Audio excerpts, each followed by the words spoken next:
can't nobody do me like Jesus, can't nobody. Because he was a prophet. So he's saying, tell me you're my sister, and he was telling the truth. But he left out the part that your marriage carried more ground than your sister. Yes. But now, that's what Abraham did. Now watch the generational curse. Now go continue to Genesis 26, verse 6 through 11. That's what the father did. Now watch Isaac come back. And Isaac dwelt in Gerar, and the men of the place asked him of his wife, and he said, she is my sister. For he feared to say, she is my wife, lest, said he, the men of the place should kill me for Rebekah, because she was fair to look upon. And it came to pass, when he had been there a long time, that Abimelech, king of the Philistines, looked out the window, and saw, and behold, Isaac was sporting with Rebekah his wife. And Abimelech called Isaac and said, behold, of a surety, she is thy wife. How sayest thou, she is my sister? And Isaac said unto him, because I said, lest I die for her. And Abimelech said, what is this thou hast done unto us? One of the people might lightly have lain with your wife, and thou shouldst have brought guiltiness on us. And Abimelech charged all his people, saying, he that touches this man or his wife shall surely be put to death. Now watch the beautiful thing.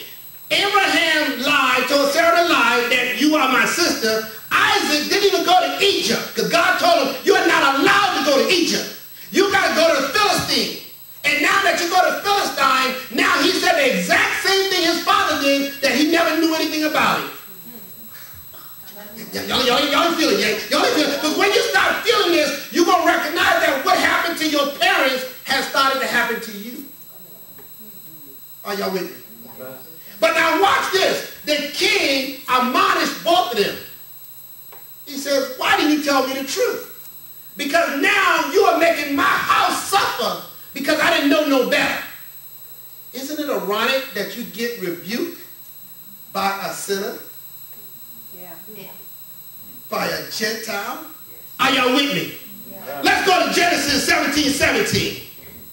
Then Abraham fell on his face and laughed and said in his heart, shall a child be born unto him that is 100 years old?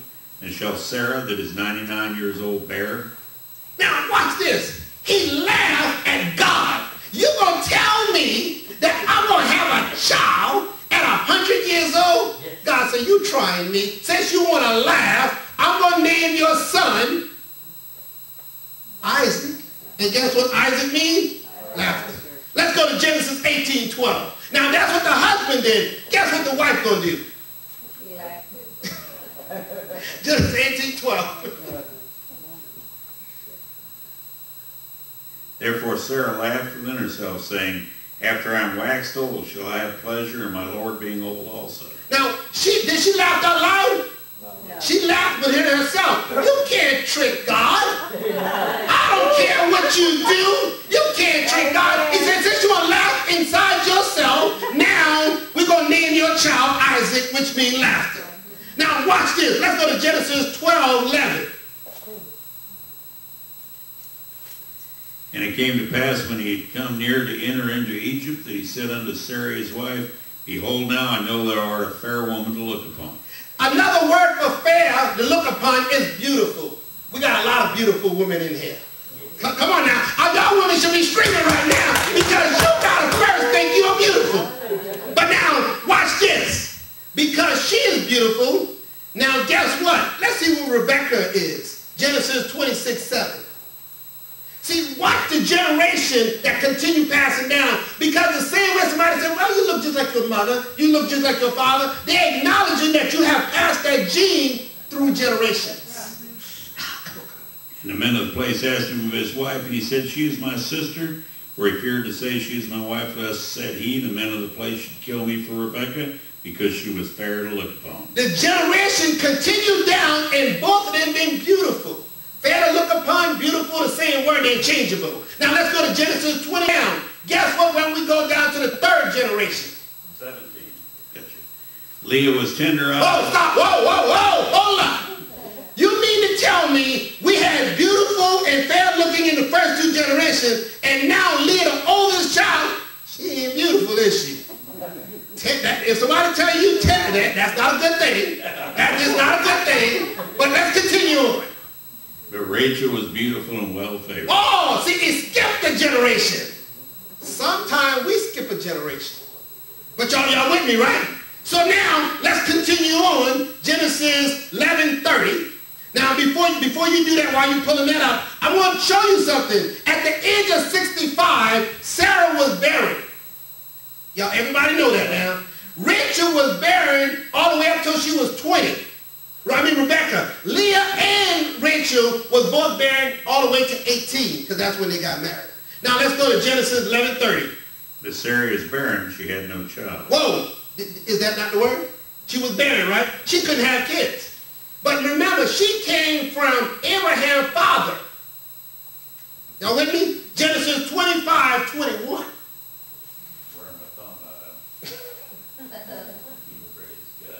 This is the word, yeah? We stay in the word. See, once you stay in the word, there's no confusion. Because God is speaking to you. That's right. Amen. And Isaac entreated the Lord for his wife because she was barren. Double barren. So now Sarah was barren, and now Rebecca was barren, which came out of the same family. But let's go to Genesis 29:31.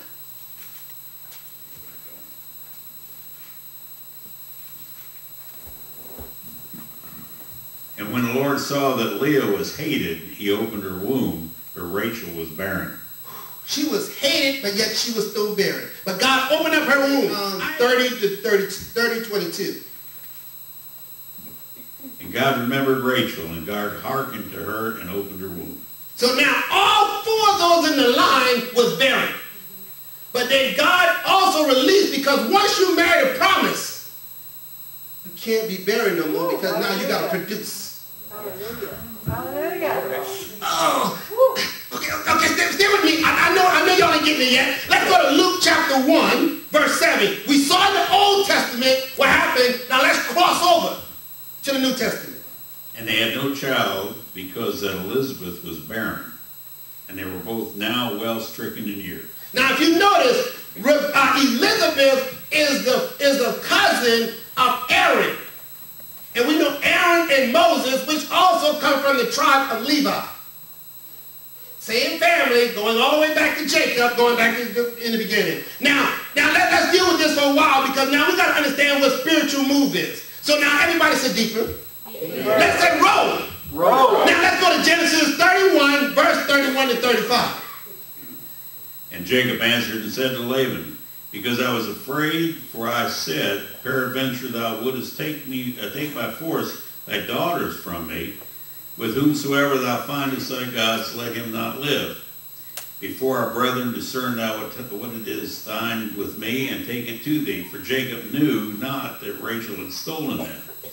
And Laban went into Jacob's tent, into Leah's tent, into the two maidservants' tents, but he found them not. Then he went out of Leah's tent and entered into Rachel's tent.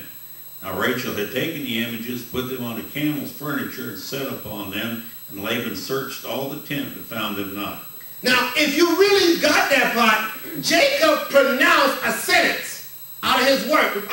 He said, whoever has stolen the God from Laban must die. Ooh. Ooh. Now, because he said that, the angels was glad that the demons was glad to hear that, because now they had to perform what he spoke out of his mouth. Okay, I want you to get that now. Because we know that Rachel had it. And for years I could not understand, why did Rachel die, but it didn't die until after the birth of the child. Let's go to Genesis 35, verse 18. And it came to pass as her soul was departing, for she died, that she called his name Benoi, but his father called him Benjamin. Now, Benoni, when she called him Benoni, it means son of my pain. When you call a child name, you are recognizing something. The name that you call them, they got to live up to it because you spoke it. But the minute his father heard him speak that son of my pain, he changed it. And he had more authority than his wife. And he said his name will be Benjamin, which is son of my right hand. Tell me y'all get that. So now you just can't name your child anything. That's right. Now, let's continue on, because if we really get this, it says, but Jacob knew he had a greater authority over the family. It makes a difference who's speaking your family. Because there's authority that has to fall in place. You can't change the principle of God just because you want to. Are you with me? Genesis 35, verse 19. And Rachel died and was buried on the way to Ephrath, which is Bethlehem. Because it had to follow through with his word. He did not change the word.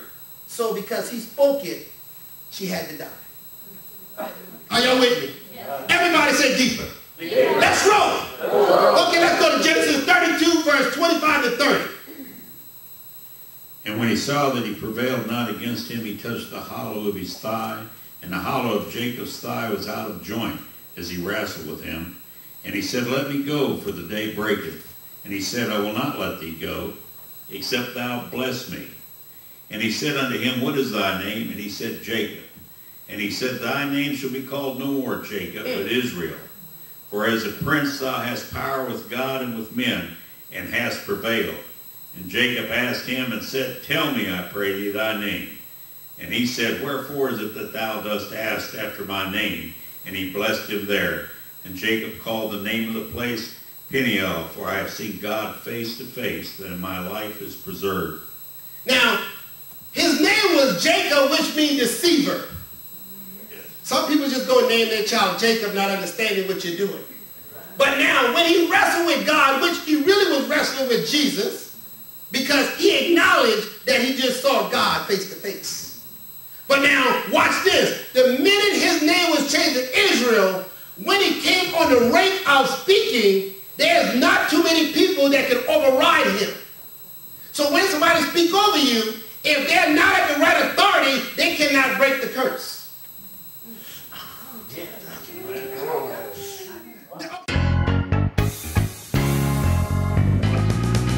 Can't nobody do me like Jesus. Can't nobody do me like the Lord. Can't nobody do me like Jesus. He's my friend. Can't nobody